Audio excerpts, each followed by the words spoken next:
त्यांना शुभेच्छा देतो. तर आता अमृत महोत्सव खूप थाटामाटामध्ये केंद्र शासनाने राज्य शासनाने हा घेतलेला एक निर्णय आहे. आपल्या सर्वांना अभिमान वाटावा.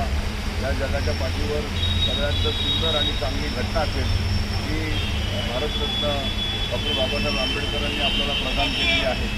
आणि या घटनेचा संतोषाने पालन करणे हा आपल्या सर्वांचाच मानस असला पाहिजे, मानस आहे.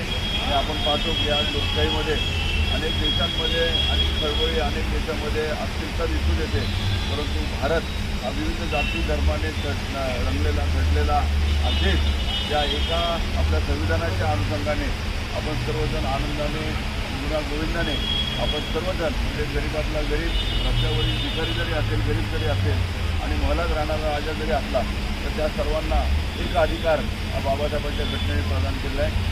याबद्दल आजच्या या सुवर्ण महोत्सवाच्या अनुषंगाने तमाम नागरिक बंधू बहिणींना मनापासून शुभेच्छा देतो आणि या घटनेला आणि आज बाबासाहेबांना अभिवादन करतो.